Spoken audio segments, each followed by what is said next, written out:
Okay, maybe I gave Elmer Irie a pretty hard time at the top of the show. Well, I'm going to give him an even harder time now. Now, granted, just because a guy can't read lines off a piece of paper is no reason to think he can't protect the nation from organized crime.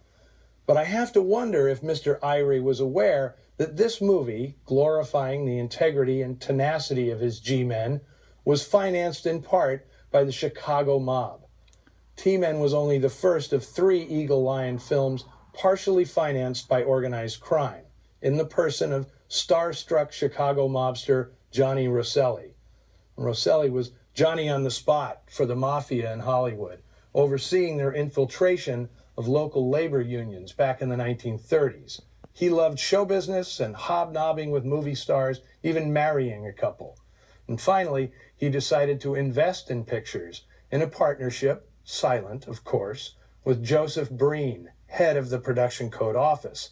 Yes, the guy entrusted with making sure crime never paid in motion pictures. Rosselli had worked in the Hayes office 10 years earlier and reunited with Breen after serving a federal stretch for extortion. He'd been sent up the river by Willie Byoff and George Brown, former heads of the corrupt International Alliance of Theatrical Stage Employees, who'd spent several lucrative years taking payoffs from the studios to ensure no strikes by the union. Coincidentally, it was Elmer Irie who headed the Treasury team that finally busted Byoff and Brown. And ironically, T-Men's producer, Aubrey Skank, is the nephew of Fox executive Joe Skank, whom the Treasury Department sent to prison for tax evasion, but really for being a liaison between IATSE and the studios during that payoff scandal. Now, Johnny Rosselli eventually left Hollywood to help the mob establish its foothold in Las Vegas. He later was a middleman in negotiations between the Mafia and the CIA to assassinate Fidel Castro. His showbiz career ended in a yacht off Miami when he was butchered, stuffed into an oil drum, and set adrift by hoodlums far worse than Charles McGraw. When Anthony Mann delivered his rough cut of T-Men, Eagle Lion Pictures knew they had something special. It produced this extraordinary 32-page press book, which pitched film exhibitors in the most breathless prose. It's a bare-fisted, hard-hitting, tough-as-horsehide power package of the type which puts the move in movies. Or how about it hits and hits and hits like a pile driver?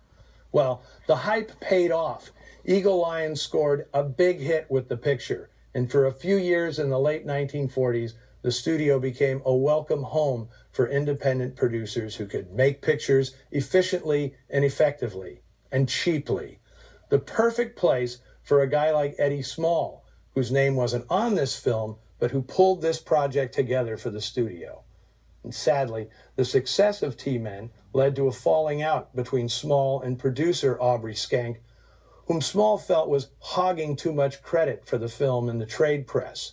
Small's next picture for Eagle Lion, Raw Deal, also a Mann-Alton collaboration, would have Edward Small's name above the title, and Skank's nowhere to be seen. Now, next week on Noir Alley, I'll be presenting one of film noir's great cult classics, a crazily exciting and subversive film from 1950 that had such an amazing backstory, I had to write a book about it. Now, if you want to discuss Anthony Mann, John Alton, or anything related to film noir, remember to follow us on Twitter @Noir Alley and check out our Facebook page as well. And be sure to visit our darkly stylish corner of the TCM website. Now I'm going to go have a cocktail. It's called a McGraw, straight bourbon with a gravel chaser. Till next time, see you in the shadows.